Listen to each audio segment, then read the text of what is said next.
Hey everybody, I am in Curacao and I have my coffee shirt on and I've got a tuk-tuk here, and these are very popular in Thailand, India, but when I was staying in Tuscany this year, I saw a lot of these without the back to them. And those of you that have been watching my journey this year, you know that I've been going to coffee farms in Panama, Costa Rica, and I want to open a coffee bike. Later, a coffee shop, but I love this concept because you can actually drive one of these in the Netherlands without a driver's license. Okay, how cool is that? And what I was thinking is to have like a coffee tuk-tuk like this, and then put my coffee shop on the back. It's kind of the vision, but you can always make one of these with a bicycle as well to cut the cost. And this is kind of the vision I have for my future with my students that come to be trained. Jesus said, follow me, I'll make you fishers of men. So I want to birth something like this, low cost, and then the students take something like this back to their country, and then they can fund their own ministry as they preach the gospel. Because one of the hardest parts of being in full-time ministry is the funds part of it. And so I want to do a shout out to Abdul in Kuwait. Thank you for giving the other day. He gave to me last year for Christmas as well, so thank you. But I want to give you a view of Curacao here, how beautiful it is. And it is very Jewish, wouldn't you say, Stanley? Yeah, yes, it's a very beautiful city, let me say so, downtown.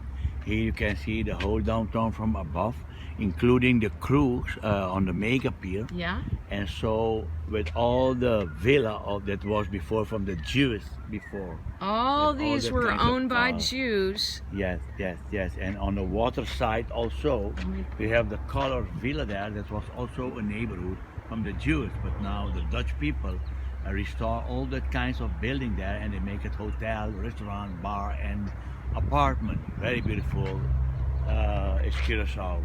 And we have a nice weather, but today there's a little bit like rain weather, but normally we are here with 30 degrees of sun. Yes.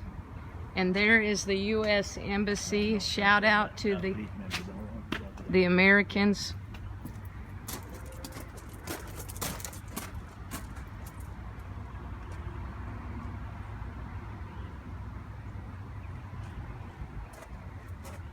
And just like Aruba, they've got the cactuses.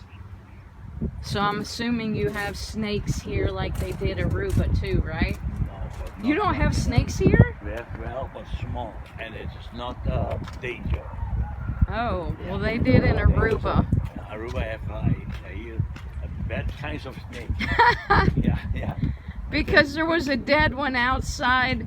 There was a dead snake outside of the church I went to in Aruba, and my pastor, I asked him before I moved in, because I lived next door to a Dutch pastor and his family from the Netherlands, and I lived in a tiny house there when I first moved to Aruba. I didn't know I was going to move there, but God left me there 5 months to get to know the Dutch culture, because I'm called to the Netherlands.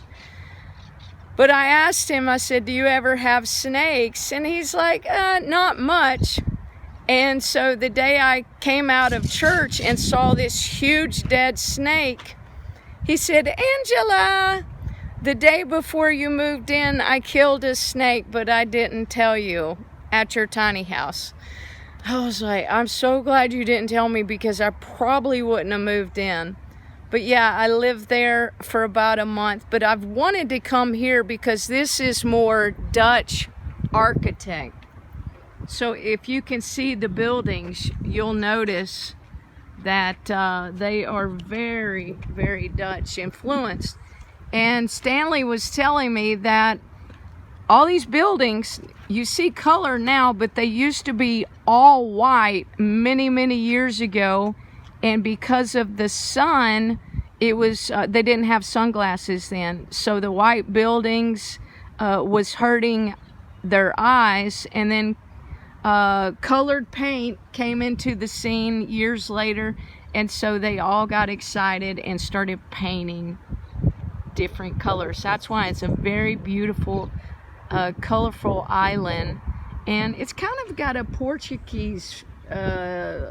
It's a little bit Portuguese too, Yes, right? yes, we had also Portuguese here a long time ago. We don't have so much more, but we have like 15 nationality here, Wow. from Jews to American, Dutch, Chinese, Venezuelan people, Colombian people, Haiti, Jamaica, all kinds of nationality. They come here to look for a better life. Yeah. Yeah. Amen. But Aruba is more, I would say American, but more like the Netherlands here. And I'm going to wrap up the video right now with, let's see if I can find it.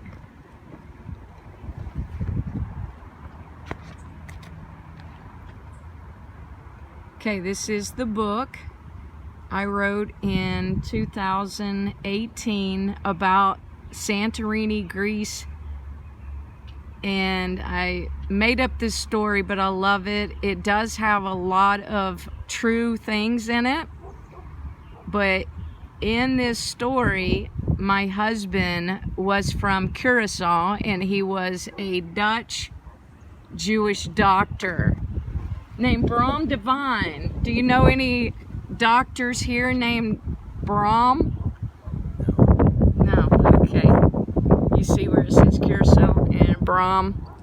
And this is a picture that I actually used on Inspired by the Great Commission Volume 4, Amsterdam Training Center. And I have a student right now that just got born again, and she's in my school, named Melissa, that I met in Santorini last year. Shout out to Melissa. How cool is that? Met her last year, she wasn't a Christian. This year she's a Christian and in my school, and I believe she's on the 4th class. But this island, Curacao, means heart, island of healing and heart. And in the story, I met my husband in Santorini, and then he had his practice here. Ah, love this book. Anyway, God's writing my love story, and because Karen loves this book, I wanted to show her the island a little bit. God bless you from Heart Island.